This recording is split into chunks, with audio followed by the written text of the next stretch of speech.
Hey everybody, it's Sean and it's Sunday, so it's time for story time with my special guest, Esmeralda. Esmeralda is an emerald tree boa. Emerald tree boas come from South America. Now they are a very, very beautiful snake, as you can see by all the yellows, greens, and whites on her. These guys live up in trees. They spend their whole life up in trees. They don't really like coming down to the ground. As you can see, she's curled up all around the hook, making it very easy for her to be comfortable. This hook also makes it kind of a safety thing because they can be a little bit feisty. And so I want to keep her at a distance. And with that, I can use a second hook and just try to keep her head away and keep her down at the end here. As she gets a little bit curious about the camera there. Being that they live up in trees, they eat rodents, they eat birds, frogs, lizards, squirrels, basically anything that's climbing in a tree, an emerald tree boa will try to eat. Now they have about 60 to 80 really long teeth in their mouth, and they're recurved. That means they're going backwards like this, so it's really easy for them to grab stuff and then hang on and not have that thing get away.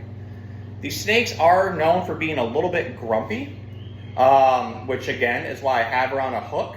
But also brings us to the story that I want to read this week. Can you get your head back, please? There we go. You're okay. Nope. All right, put your head back. Why don't you curl around your own body?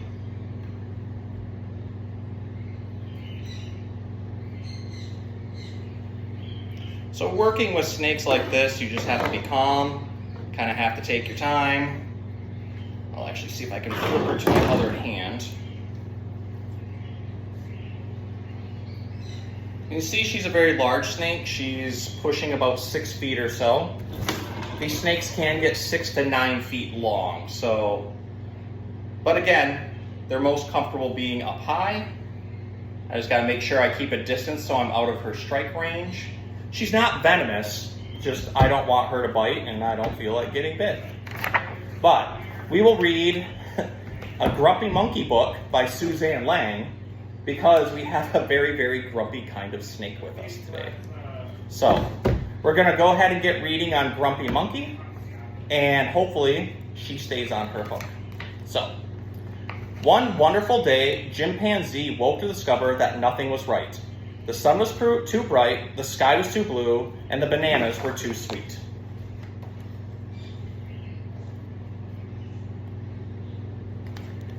This is an interesting one this week to get this done.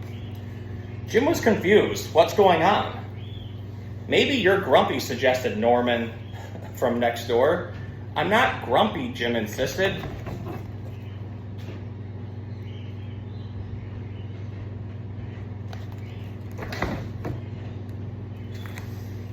On his walk, he met Marabou. Jim's grumpy, Norman told Marabou. Why are you grumpy, asked Jim. Why are you grumpy, Jim asked Marabou. It's such a wonderful day. Grumpy? Me? I'm not grumpy, said Jim. But look at how you're standing, Marabou said. It's true, said Norman. You're all hunched. So Jim loosened up.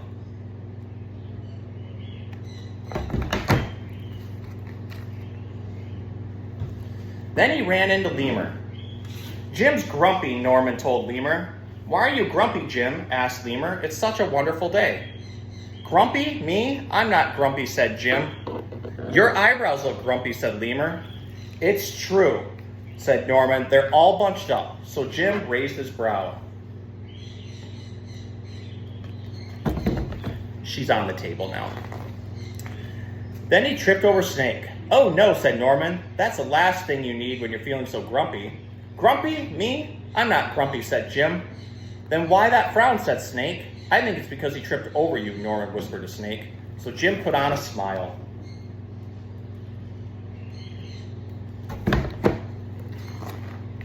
Finally, Jim looked happy, but he didn't feel happy inside. Are you going to come back? Come on. Everyone wanted Jim to enjoy this wonderful day. You could sing with us, said the birds. Jim didn't feel like singing. You could swing with us, said the monkeys. Jim didn't feel like swinging.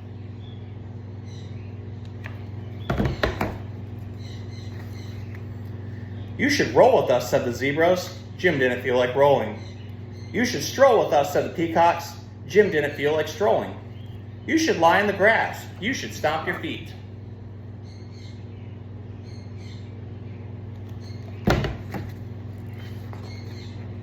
You should take a bath and make a splash. You should hug someone. You should laugh. You should take a nap. You should eat old meat or some honey. You should jump up and down. You should sit in the sun. You should dance.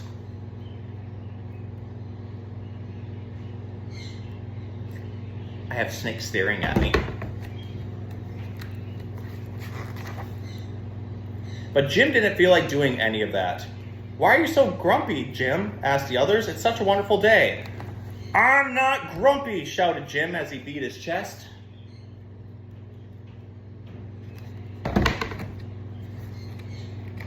And he stormed off.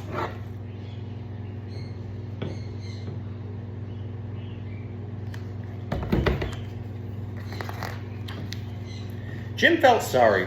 A little sorry for shouting at everyone, but mostly sorry for himself. I guess I am grumpy, Jim sighed. And just as he started feeling really sad,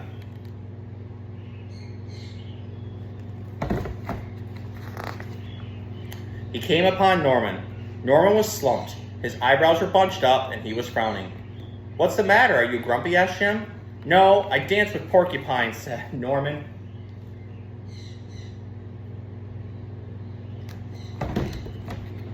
Oh, now you're interested in the book, huh? Are you okay? Asked Jim. It hurts, but I'll probably feel better soon enough, said Norman. Are you still grumpy? Yes, said Jim, but I'll probably feel better soon enough too. For now, I need to be grumpy. It's a wonderful day to be grumpy, said Norman. Jim agreed.